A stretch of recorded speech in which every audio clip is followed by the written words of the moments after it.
Bismillahirrahmanirrahim. Lakum bushra lijabati wal qabuli minal maula biwasitatir rasuli da'ana ilaina yati wastajubtum wa badartum bilal madlil jazili amma ba'd. Perkenalkan, nama saya Aulia Intan Ziratul Lutfiyah, kelas 1C, Prodi Pendidikan Bahasa Arab, Fakultas Ilmu Tarbiyah, YIN Surakarta. Pada kesempatan kali ini, saya akan menerangkan tentang Tarekat Mu'tabaroh di Indonesia. Pada materi ini, saya akan membahas pertama, pengertian Tarekat Mu'tabaroh, kedua, tujuan tarekat, ketiga, unsur-unsur tarekat, dan yang terakhir, macam-macam tarekat di Indonesia. Pengertian Tarekat Mu'tabaroh. Secara etimologi, kata tarekat berasal dari bahasa Arab tariqah, jamaknya taraik, yang mempunyai arti jalan atau petunjuk, metode, sistem, mazhab, aliran, haluan, keadaan, tiang tempat berteduh, payung, atau amud al-mizlah. Sedangkan menurut istilah, tarekat adalah jalan yang mengacu kepada suatu sistem latihan meditasi maupun amalan-amalannya seperti zikir, wirid. Dan kata mu'tabaroh menurut bahasa artinya adalah dianggap atau sah, diakui adanya. Tolak ukur mu'tabaroh adalah silsilah sanad tarekat yang menghubungkan guru terdahulu sambung menyambung antara satu sama lain sampai kepada Nabi Muhammad SAW. Tujuan tarekat. Pada aspek pengamalan, mengadakan latihan atau riyadhah yang berjuang melawan nafsu, membersihkan diri dari sifat tercela dan diisi dengan sifat terpuji. Yang kedua, pada aspek tadzakur, mewujudkan rasa ingat kepada Allah melalui jalan mengamalkan wirid dan zikir yang dibarengi dengan tafakur. Yang ketiga, munculnya rasa takut kepada Allah untuk menghindarkan diri dari pengaruh duniawi yang dapat menyebabkan lupa kepada Allah. Yang keempat, mencapai tingkat makrifat. Hal ini terjadi jika didasari keikhlasan dan ketaatan kepada Allah, sehingga akan dapat diketahui rasa rahasia di balik tabir cahaya Allah. Unsur-unsur tarekat. Yang pertama, yaitu guru atau mursyid. Kata mursyid berasal dari kata kerja dalam bahasa Arab arsyada yursyidu, yang berarti membimbing, menunjuki, atau terambil dari kata rosyad yang berarti hal memperoleh petunjuk atau kebenaran, yang bermakna hal yang mengikuti jalan yang benar atau lurus. Mursyid adalah seorang guru pembimbing dalam ilmu dan pengamalan tarekat, atau orang yang membimbing atau menunjuki jalan yang lurus. Seorang mursyid dalam tarekat pasti memiliki tanggung jawab yang besar, di antaranya alim dan ahli dalam memberikan tuntunan kepada muridnya. Yang kedua, mengenal atau arif dengan segala sifat-sifat kesempurnaan hati, segala adab-adabnya, segala kegelisahan jiwa dan penyakitnya, begitu juga mengetahui cara menyehatkannya. Yang ketiga, mempunyai belas kasihan terhadap orang Islam. Yang keempat, pandai menyimpan rahasia murid-muridnya. Yang kelima, tidak menyalahgunakan amanah muridnya. Yang keenam, tidak menyuruh atau memerintah murid-muridnya kecuali yang layak dan pantas sesuai kemampuannya. Dan yang terakhir, bersih dari pengaruh nafsu dan keinginan duniawi. Yang kedua, murid atau murad. Pengertian murid di dalam tarekat adalah sebutan yang diberikan kepada seseorang yang telah memperoleh talqin dzikir dari seorang mursyid untuk mengamalkan wirid-wirid tertentu dalam aliran thariqahnya. Atau dengan kata lain, orang yang telah berbaiat kepada seorang mursyid untuk mengamalkan wirid thariqah. Yang ketiga, baiat atau janji setia. Baiat dalam bahasan tarekat merupakan janji setia yang biasanya diucapkan oleh calon murid di hadapan mursyid untuk menjalankan segala persyaratan yang ditetapkan oleh seorang mursyid dan tidak akan melanggarnya sesuai dengan ajaran Islam. Baiat dalam tarekat ada dua macam, yaitu baiat syuwariyah dan baiat ma'nawiyah. Yang keempat, silsilah atau transmisi. Jika para ulama merupakan pewaris Nabi yang mengajarkan ilmu lahir, maka mursyid tarekat merupakan pewaris Nabi yang mengajarkan penghayatan keagamaan yang bersifat batin. Oleh karena itu, seperti fungsi sanad dalam hadis, keberadaan silsilah dalam tarekat berfungsi menjaga validitas dan otentisitas ajaran tarekat agar tetap merujuk pada sumbernya. Yang pertama yaitu Nabi Muhammad SAW. Yang kelima, ajaran atau zikir. Salah satu bagian terpenting dalam tarekat yang hampir selalu dikerjakan ialah zikir. Zikir artinya mengingat kepada Tuhan. Akan tetapi dalam mengingat kepada Tuhan, dalam tarekat dibantu dengan berbagai macam ucapan yang menyebut nama Allah atau sifat-sifatnya, atau kata-kata yang mengingat kepada Allah. Macam-macam tarekat muktabarah di Indonesia. Yang pertama, tarekat Qadiriyah. Tarekat ini sudah berkembang sejak abad 13 Masehi, namun baru terkenal di dunia pada abad ke-15 Masehi. Proses masuknya tarekat Qadiriyah ke Indonesia lewat penyair besar bernama Hamzah Fansuri dan telah diajarkan di Cirebon dan Banten.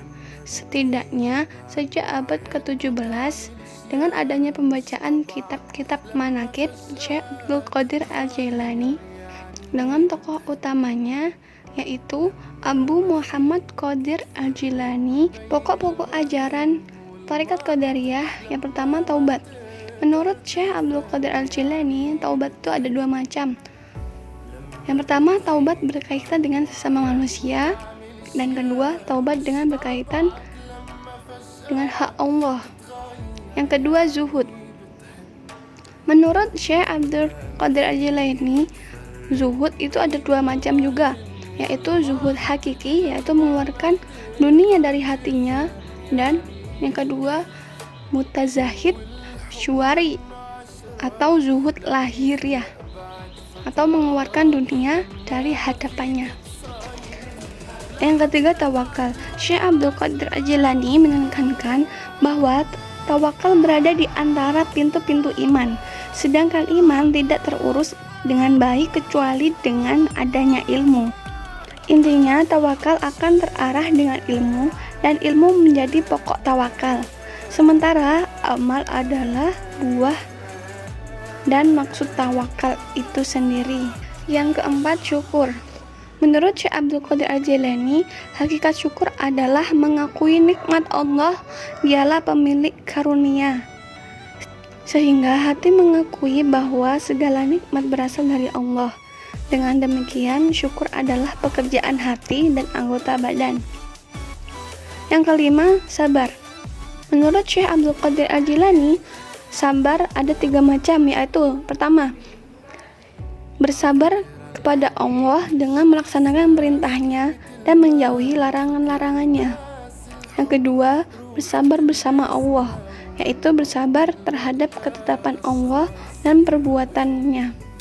Yang ketiga, bersabar atas Allah, yaitu bersabar terhadap rezeki, jalan keluar, kecukupan, pertolongan, dan pahala yang dijanjikan Allah di akhirat kelak. Yang keenam yaitu ridho.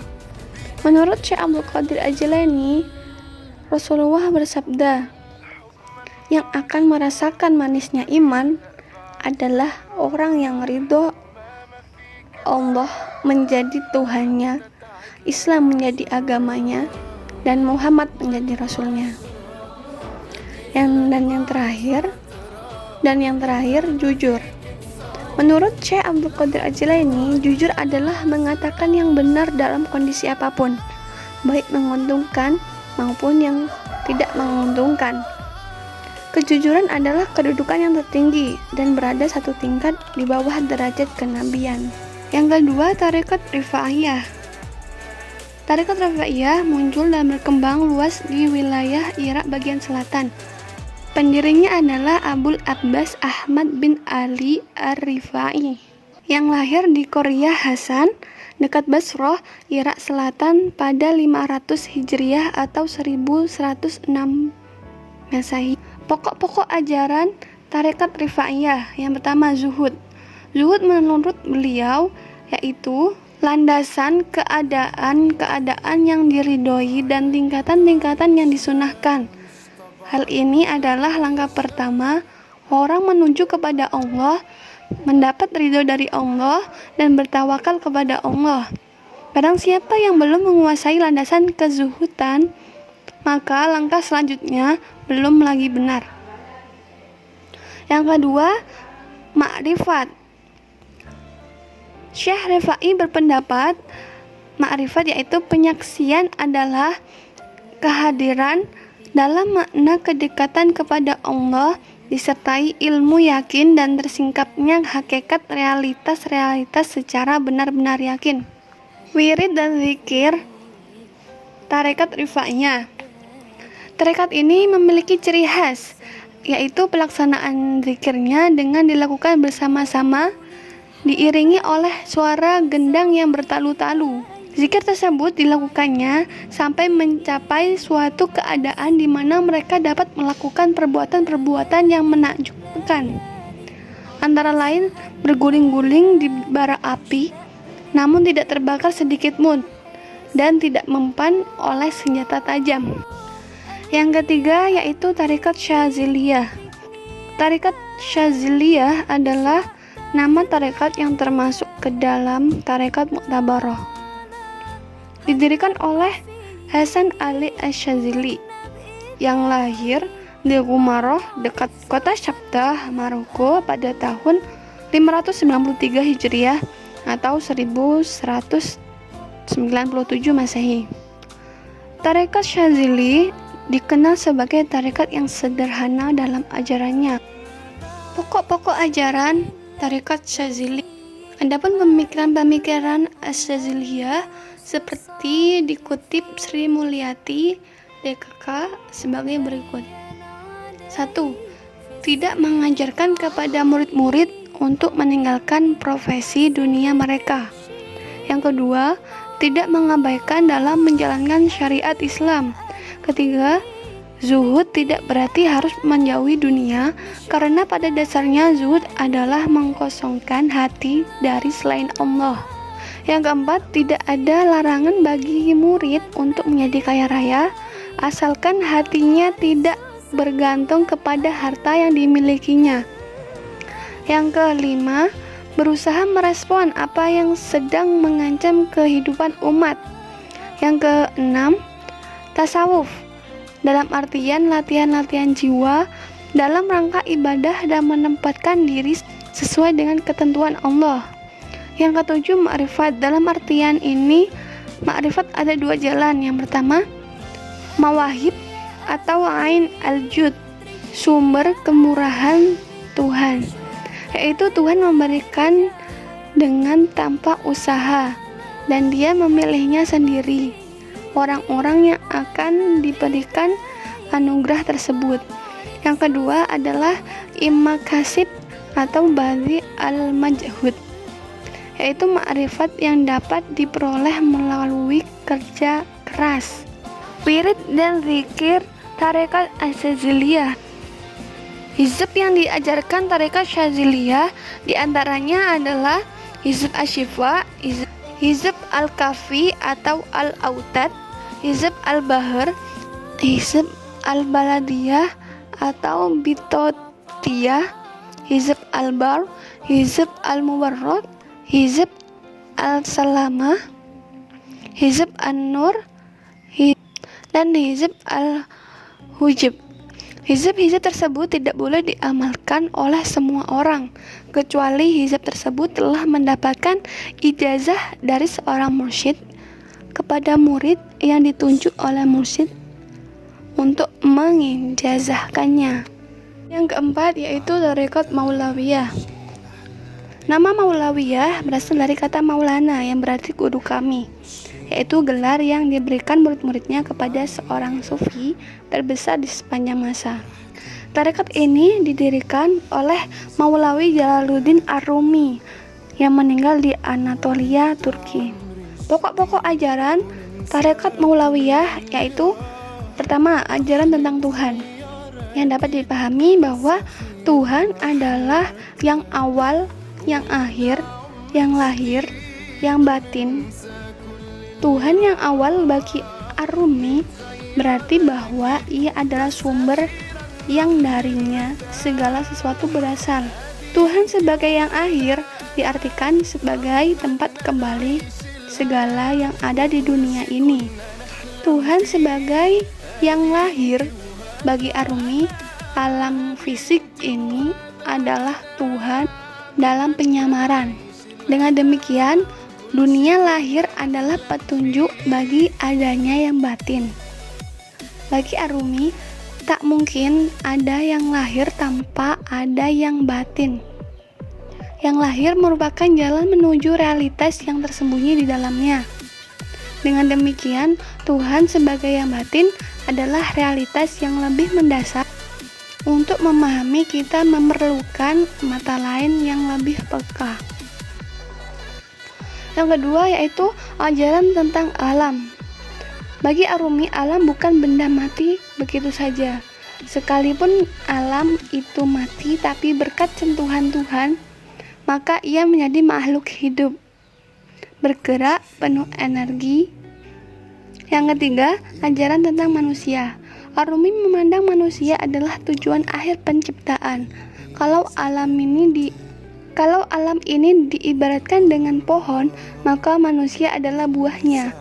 Sebagaimana hadis qudsi mengatakan, kalau bukan karena engkau, takkan kuciptakan alam semesta ini.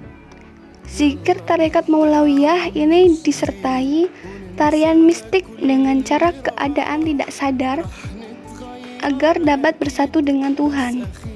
Tarekat ini mengajarkan ajaran sufistik beraliran Jalaluddin Ar-Rumi. Tarekat selanjutnya yaitu tarekat Syatariyah. Tarekat Syatariyah adalah aliran tarekat yang pertama kali muncul di India. Tarekat ini dinisbatkan kepada Abdullah Asy-Syattar. Ia adalah keturunan Syihabuddin Suhrawardi. Pokok-pokok ajaran tarekat Syatariyah. Pertama, ketuhanan dan hubungannya dengan alam. Dalam naskah Syatariyah yang ditulis Syekh Al-Sinkri dijelaskan bahwa hubungan antara Tuhan dengan alam menurut pandangan Syatariyah dijelaskan sebagai berikut, yaitu pada mulanya alam ini diciptakan oleh Allah dari Nur Muhammad sebelum segala sesuatu itu diciptakan oleh Allah. Ia berada di dalam ilmu Allah yang diberi nama Ain Sabitah. Ia merupakan bayang-bayang bagi zat Allah. Sesudah Ain Sabitah ini menjelma pada Ayan Kharijiyah atau kenyataan Tuhan yang berada di luar, maka Ayan Kharijiyah itu merupakan bayang-bayang bagi yang memiliki bayang-bayang. Yang kedua, insan kamil atau manusia ideal. Insan kamil lebih mengacu kepada hakikat manusia dan hubungannya dengan penciptanya. Hubungan wujud Tuhan dengan insan kamil bagaikan cermin dengan bayangnya. Pembahasan tentang insan kamil meliputi masalah pertama, masalah hati. Kedua, kejadian manusia yang dikenal dengan Ayan Kharijiyah dan Ayan Sabitah. Ketiga, akhlak takhalli dan tajalli. Dan yang ketiga, pokok ajaran Syattariyah yaitu jalan kepada Allah. Tarekat Syattariyah menekankan pada rekonsiliasi syariat dan tasawuf, yaitu memadukan tauhid dan zikir. Tauhid ini memiliki 4 martabat, yaitu uluhiyah, tauhid sifat, tauhid zat, dan tauhid af'al.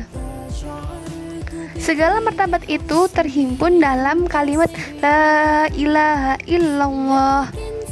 Zikir ini dimaksudkan untuk mendapatkan al-mawat al-ihtiyariyah, kematian sukarela, yang merupakan lawan dari al-mawat at-tabi'i, kematian yang alami. Wirid dan zikir tarekat Syattariyah. Yang pertama, zikir tawaf, yaitu zikir dengan memutarkan kepala mulai dari bahu kiri menuju bahu kanan dengan mengucapkan la ilaha sambil menahan nafas.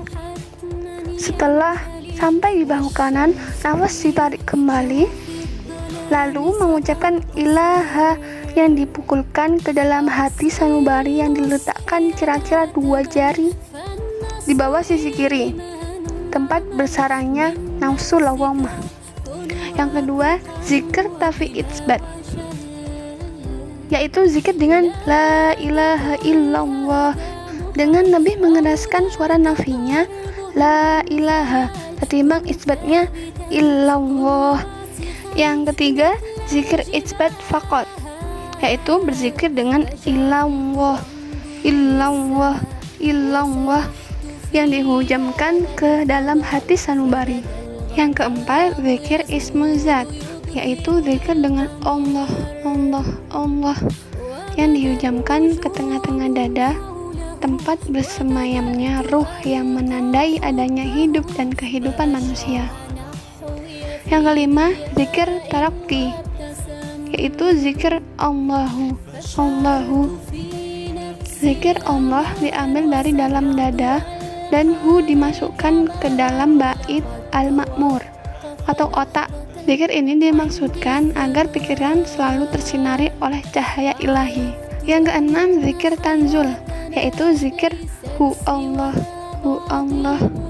Zikir hu diambil dari bait al-ma'mur dan Allah dimasukkan ke dalam dada. Zikir ini dimaksudkan agar seorang murid senantiasa memiliki kesadaran yang tinggi terhadap insan cahaya ilahi. Dan yang terakhir, zikir isim goib, yaitu zikir hu dengan mata dipejamkan dan mulut dikatep, kemudian diarah tepat ke tengah-tengah dada menuju ke arah ke dalam rasa. Tarekat selanjutnya yaitu tarekat Naqsabandiyah. Tarekat Naqsabandiyah merupakan salah satu tarekat sufi yang penamaannya diambil dari nama pendirinya, yaitu Bahauddin An-Naqsabandi. Pokok-pokok ajaran Naqsabandiyah. Yang pertama, husdardam, sadar sewaktu bernafas. Perhatian pada bernafas dalam keadaan sadar akan Allah memberikan kekuatan spiritual, dan jika lupa atau kurang perhatian berarti kematian spiritual dan membawa orang jauh dari Allah.